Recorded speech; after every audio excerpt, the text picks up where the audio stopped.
आजोबा झाल्यानंतर, असं आजी की तुमची पहिलीच नात आहे घरामध्ये, आजी आजोबा झाल्यानंतर तुम्हाला काय वाटतंय, म्हणजे कसं फील होतं? मला आनंद गगनातच मावण्याचा झाला, कारण आपल्याकडे कन्यारत्न मोरे पहिलं चाललेलं आहे. असा आनंद झाला की माझं सहकुटुंब एवढं मोठं आहे की सर्वांना फोन एवढं करून करून आम्हाला एवढं हैराण केलं की खरोखरच त्या मुलाबद्दल खूप आम्हाला आपुलकी वाटते आणि छान जातं मग मस्तपैकी आहे. त्या माझ्या कांदळकर परिवार, त्यादव परिवाराचा आभारी आहे. थँक्यू.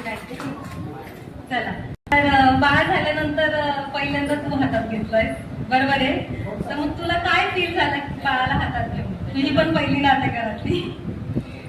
मला बाळ हातात घेतल्यावर एवढा आनंद झाला की म्हणजे बाळ मी पहिल्यांदा असं न्यू बॉर्न बेबी पहिल्यांदाच हातात घेतलं, ते पण माझी स्वतःची नात की ती आमच्या घरात आणि काय कांदळकरांच्या घरात पहिलंच झालं, ती पण लक्ष्मी आली. तेव्हा मला खूप आनंद झाला. नाहीतरी मला पहिल्यापासून मुलींची आवड होती, म्हणजे पहिलीला पण माहिती मला मुली खूप आवडतात. मला नात पण मुलगी झाली आणि स्वतः मला पण 2 मुली झाल्या, त्यामुळे मी खूप आनंदात. असं काम काय लिहिलं? पहिली मुलगी धनाची बेटी. तर कांदळकर कुटुंबात पण मुलगी नव्हती, 2 मुलंच होते.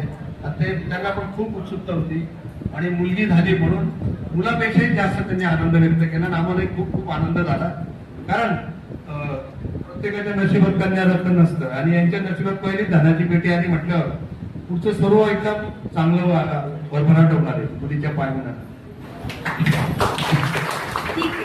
आता हे नवीन आई वडील झाले, तुम्ही यांना काय मेसेज देऊ इच्छिता?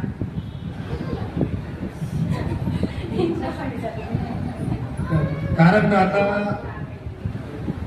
बाळाला सांभाळणं, त्याची केअर करणं, काळजी घेणं, आरोग्याने त्या बाळाकडे लक्ष ठेवणं, कारण आतापर्यंत ती जबाबदारी दोघांवर नव्हती. आता ती जबाबदारी आल्या म्हटल्यावर रात्रभर झोपू ही सुद्धा त्यांनी अपेक्षा बाळाला चुकीचं आहे. आणि तुम्हाला पुढच्या वाटचाली शुभेच्छा. ठीक आहे. नवीन नवीन काका काकू झाले तुम्ही, नवीन नवीन लग्न पण झाले, लगेच काका काकू पण झाले.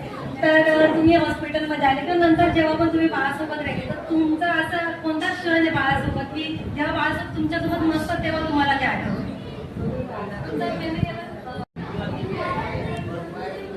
पहिला 17 तारीखला जेव्हा आम्हाला पहिला कॉल आला की आम्हाला मुलगी झाली, त्याच्यानंतर सगळे क्षण आमचे एकदम आवडीचे झाले. मी इतके दिवस झाले, गेली 5-6 वर्ष झाले दादाकडे एकदा सुद्धा आलो नाही. तेव्हापासून मला पुतणी झाली.